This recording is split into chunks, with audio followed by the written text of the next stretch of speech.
Graça e paz, meus queridos irmãos, estamos aqui de volta para mais uma aula, né?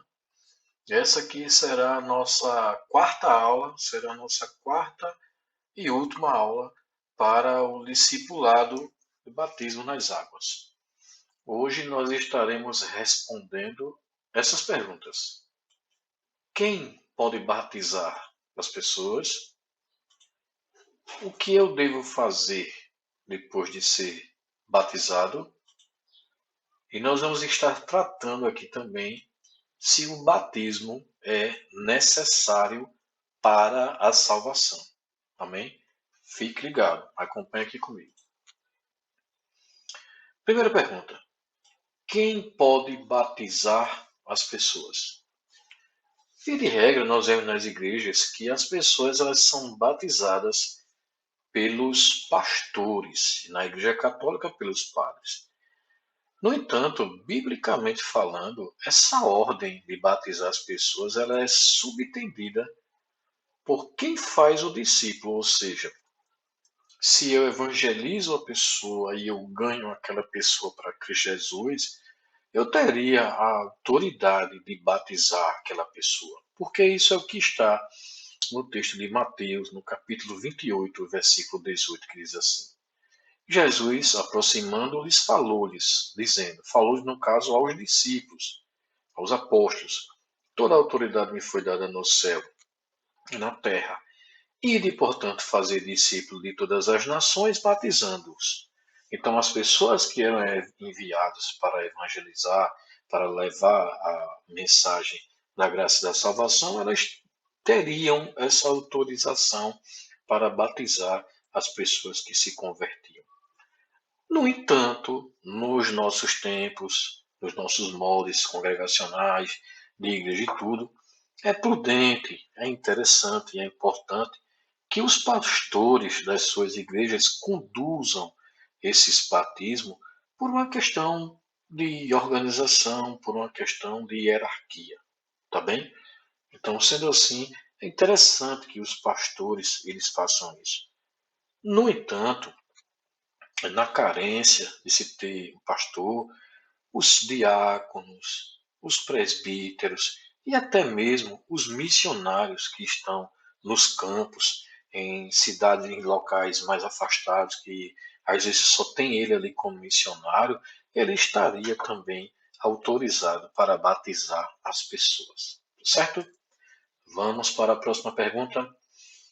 O que eu devo fazer depois de ser batizado? Vamos lá. Eu estou estudando para me batizar e eu fiz todos os meus estudos aqui e para a honra e glória do Senhor eu fui batizado. Ótimo, bênção do céu. O que eu devo fazer desse dia em diante? O que é que a minha vida muda? A gente precisa, irmãos, entender mais uma vez que o batismo é o início, né, a confissão pública para que a pessoa venha a fazer parte do corpo de Cristo, para que ela venha realmente dizer que ela é um cristão, que ela é um discípulo do Senhor Jesus. Então, sendo assim, depois que você for batizado, seja um verdadeiro discípulo. Busque cada vez mais ser uma pessoa grata a Deus, cada vez mais testemunhar, não apenas com palavras, mas com a sua própria vida, com a maneira de você lidar e de tratar com as coisas de que você é verdadeiramente um cristão. Em João capítulo 8, 31 diz assim: disse, pois, Jesus aos judeus que haviam crido nele: se vós permanecerdes na minha palavra, sois verdadeiramente meus discípulos, e conhecereis a verdade, e a verdade vos libertará. Ou seja, o Senhor Jesus aqui ele diz assim, que uma das características de um verdadeiro discípulo é permanecer na palavra, ou seja, permanecer, se esforçar para realizar, para obedecer tudo aquilo que o Senhor Jesus falou. E que cada vez mais que a gente conhece essa verdade, aonde essa verdade, ele próprio se diz ser essa verdade, mais uma vez nós somos libertos do nosso próprio eu, nós somos libertos do pecado. Amém? Então, assim, um segundo ponto que a gente deve buscar fazer depois que a gente se converte é caminhar cada vez mais com Jesus, caminhar cada vez mais com a sua igreja. Nós vemos hoje um movimento que cresce exponencialmente, que é o movimento dos desigrejados. Pessoas que por algum motivo se desiludiram com alguém, ou com o pastor, com a congregação, e elas simplesmente não vão mais para a igreja. Mas é muito importante que a gente caminhe de mãos dadas, tanto com o Senhor Jesus, como também com uma igreja, você fazer parte do corpo de Cristo, você estar ali, você conviver com os seus irmãos, e logicamente quando a gente fala nisso, uma igreja que seja uma igreja séria, uma igreja que seja uma igreja bíblica, que pregue a palavra, uma igreja que tenha disciplina, uma igreja que execute perfeitamente os sacramentos, as ordenanças, que é a questão do batismo, da Santa Ceia, essas são igrejas sabias para que a pessoa possa caminhar. Então, em João 8, então João 13, 35 diz: Nisto conhecerão todos que sois meus discípulos, se tiverem amor uns para com os outros. Então, esse amor cristão, é lógico que ele não se evidencia apenas dentro da igreja, mas como um todo na nossa vida, mas dentro da igreja, tenho certeza que ela desempenha um papel muito importante, fundamental. Então, outro ponto é que você frutifique, porque afinal de contas, nós somos chamados para trabalhar para esse reino em prol do Senhor Jesus. Então, deve ser o desejo de um cristão que foi transformado, que foi batizado, que agora faz parte do corpo de Cristo, e que ele venha a trazer outras pessoas, que ele possa se envolver em ações, em evangelismo, ser um missionário nas igrejas, que ele venha a trabalhar para em prol do reino de Deus. Então, João 15:8 diz assim: Nisto é glorificado o meu Pai, em que deis muito fruto, e assim vos tornareis meus discípulos.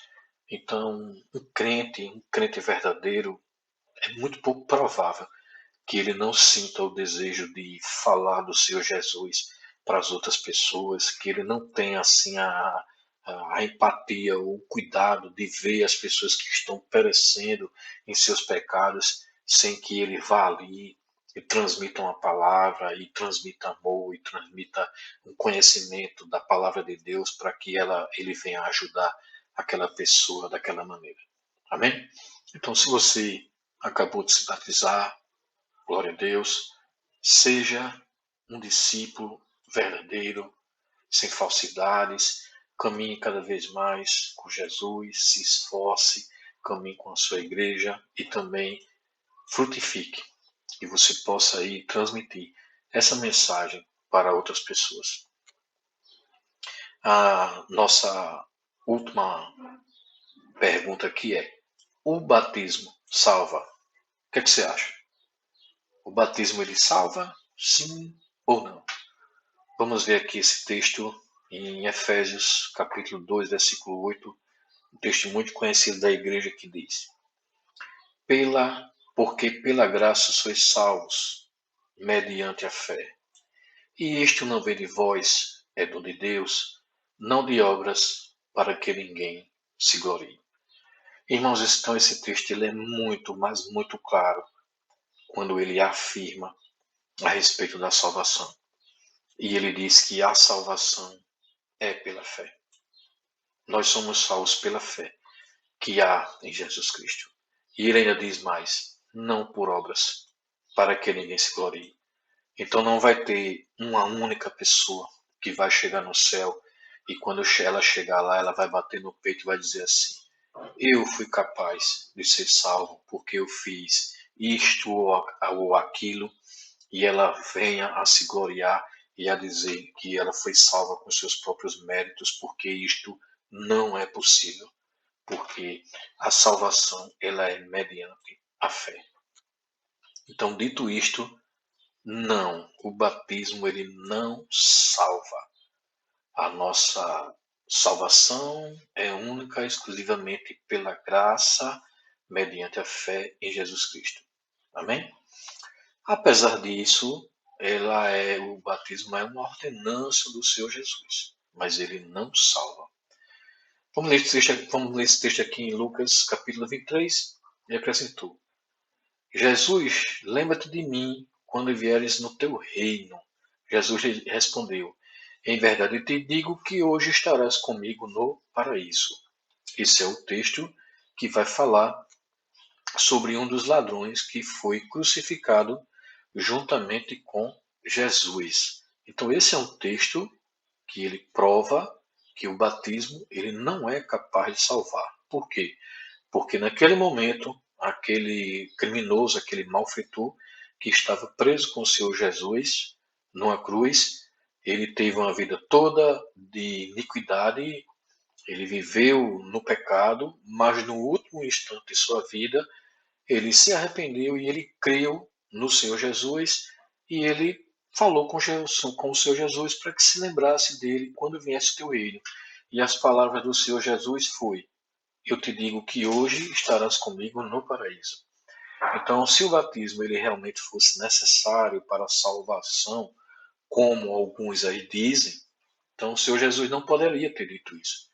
Ele ia dizer assim: olha, infelizmente não vai dar para você se salvar. Mas não é isso que o Senhor Jesus diz. Por quê? Porque a nossa salvação é mediante a fé que há em Cristo. Amém? Entretanto, o batismo é um meio de graça, um meio que o Espírito Santo usa para trazer bênção para o seu povo, seja com a alegria que vem com uma confissão pública, seja com as bênçãos que toda a obediência traz. Por que eu estou dizendo isso? Porque uma vez que eu digo que o batismo não é necessário para a salvação, há quem venha dizer que se ele não é necessário, então não se precisa fazer ou não se teria necessidade alguma de fazer. Mas eu estou dizendo aqui que você obedecer à palavra de Deus ela traz bênção. Todas as vezes que o povo de Deus obedece aquilo que Deus diz, ele traz bênção, né? Então, essas bênçãos sejam com a alegria que a pessoa vai ter quando está lá, porque é muito emocionante você se batizar diante de um público ali, né? As pessoas ali orando pela tua vida, você confessando com a sua própria boca que você agora pertence a Cristo, as bênçãos de toda essa alegria também a questão da obediência, que Deus realmente ele traz graça no meio do seu povo. A outra coisa é que o batismo ele não pode ser motivo de divisão entre as igrejas no que diz respeito à forma ou às pessoas a quem se administra.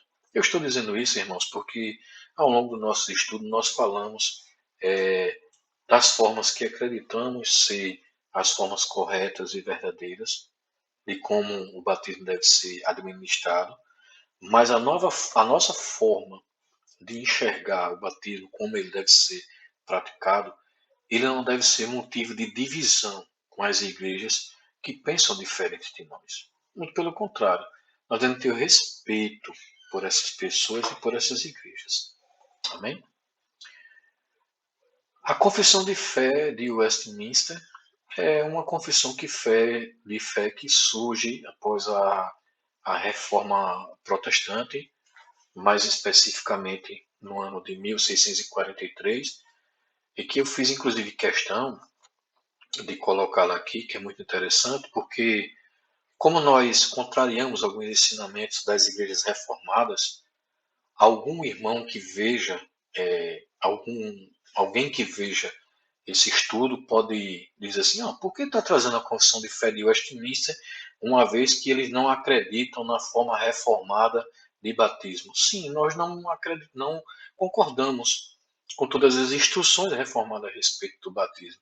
Mas isso não quer dizer que essa confissão de fé ela esteja totalmente equivocada. Essa confissão de fé ela é muito importante porque ela retrata em grande parte aquilo que nós apresentamos ao longo desse estudo. Então essa confissão de fé para que você entenda melhor, é uma espécie de um catecismo. É algo que foi instituído para guiar as igrejas concernentes aos estudos bíblicos. Então, nesse capítulo 28, ele fala especificamente de batismo. Então, essa confissão de fé, ela afirma o seguinte a respeito do batismo. Ela diz que o batismo é um sacramento, já dissemos isso, que foi instituído pelo Senhor Jesus, falamos isso também, né? Não só para solenemente admitir na igreja a pessoa batizada, veja, para que a pessoa entre na igreja, ela precisa passar pelo batismo, mas também para ser um selo, um sinal de pacto da graça. Veja que coisa linda.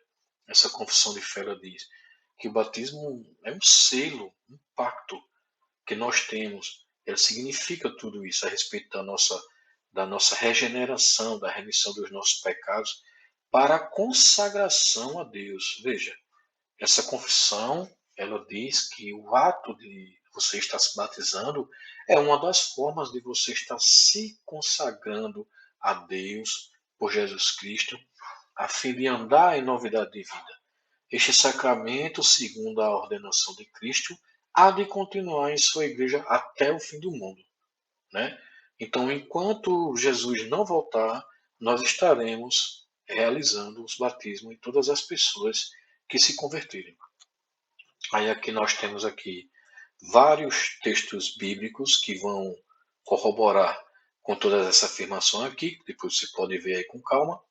E ele cita aqui também: o elemento exterior usado nesse sacramento é a água, com a qual um ministro do Evangelho, legalmente ordenado, deve batizar o candidato, em nome do Pai, do Filho e do Espírito Santo.